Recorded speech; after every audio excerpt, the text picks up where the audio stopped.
The Duppy Wedding, a Caribbean folk tale. Under the silvery glow of a full moon, the graveyard came alive, not with the living, but with shadows. Legends whispered of a ghostly ceremony that appeared once every 100 years, pulling the unsuspecting into a world of spirits. The villagers feared it, speaking in hushed tones about the Duppy Wedding, a cursed event where mortals who stumbled upon it would never return. A fisherman, known for his curiosity, stubbornness, and disregard for superstition, was about to encounter this haunting legend. His name carried no significance to the spirits. All that mattered was that he came too close. The fisherman lived a simple yet defiant life. Each morning, as the sun crept over the horizon, he would take his small boat out to sea. Fishing was not just his livelihood, it was his solace, a place where the vast, open waters made him feel untouchable. Yet he had little patience for the village's traditions or superstitions. "Spirits don't put food on the table," he often scoffed. "I catch what's real. Let them keep their shadows and stories." His wife, a quiet woman deeply rooted in the old ways, rarely argued. Instead, she would leave small offerings at the village shrine and whisper prayers at night, trying to counterbalance his defiance. But on this particular day, his usual routine faltered. The fisherman's nets came back empty, a rare and ominous occurrence.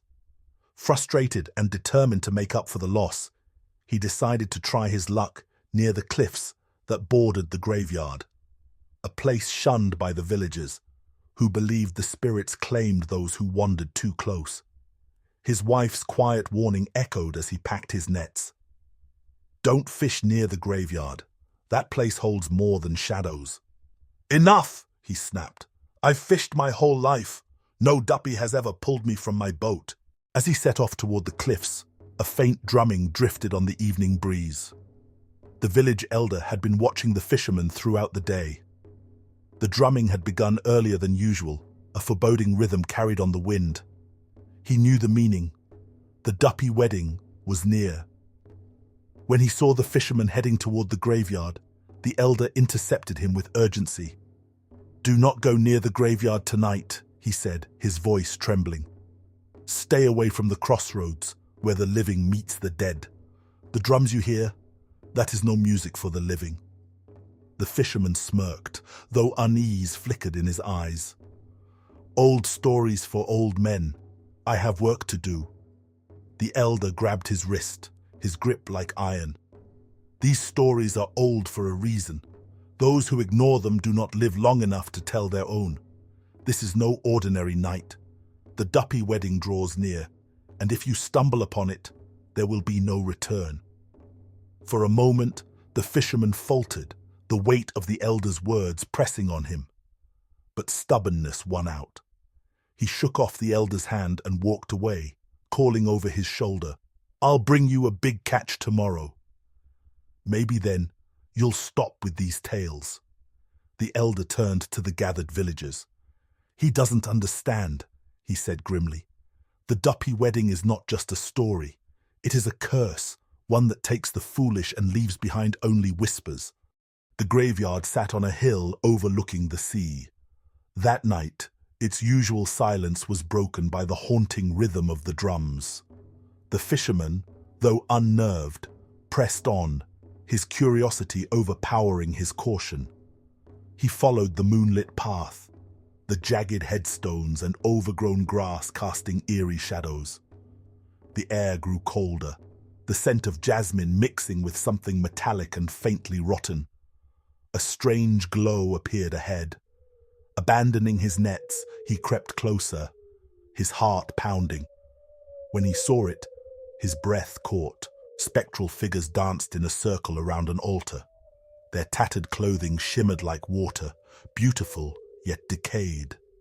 At the center stood a bride, her veil flowing as though caught in an invisible breeze.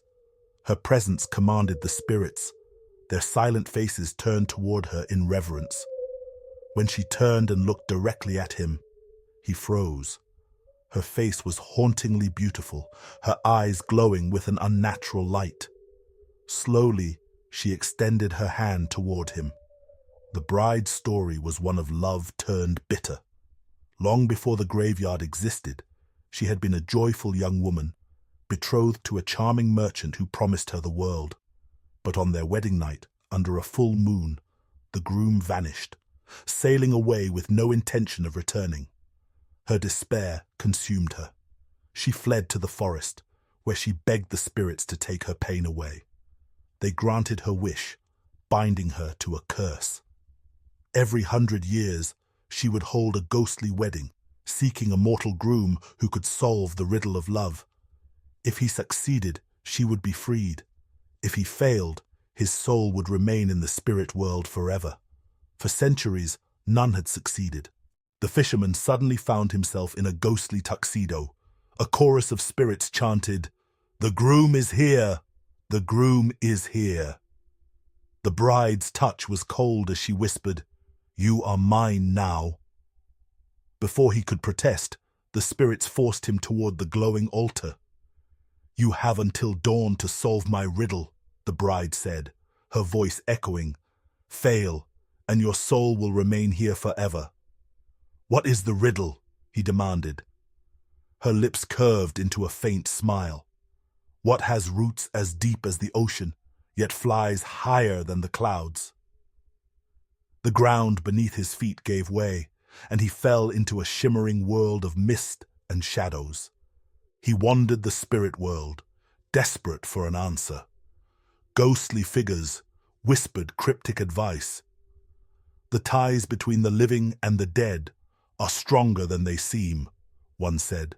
"Look not with your eyes, but with your heart." He encountered a fiery spectre guarding a labyrinth of memories where he was forced to confront his regrets and selfishness. He crossed a river of tears, guided by the whispered riddles of a weeping ghost. Each trial tested his resolve, stripping away his arrogance. As dawn neared, the truth began to reveal itself. The bride's curse was rooted in her inability to reconcile love's duality, its power to wound and to heal. At the altar, surrounded by chanting spirits, the fisherman took a deep breath. "The answer is love," he said. "It is as deep as the ocean, its roots anchoring us to one another. And it flies higher than the clouds, lifting us beyond what we can see." The bride's glowing eyes dimmed, tears rolling down her face. "You have freed me," she whispered, her form dissolving into mist. He returned to the village, forever changed. Though he never spoke of what he had seen, his eyes carried the wisdom of a man who had walked the line between life and death. The Duppy wedding was never seen again, but the villagers continued to tell its story, warning the curious to stay away when the drums began to play. And so, the fisherman's tale ends, a story of courage, redemption, and the power of love to break even the darkest of curses. The Duppy wedding may be gone, but its lesson remains, a reminder that in the face of despair, understanding and compassion hold the key to freedom. Subscribe for more Caribbean and African folk tales that inspire, haunt, and captivate.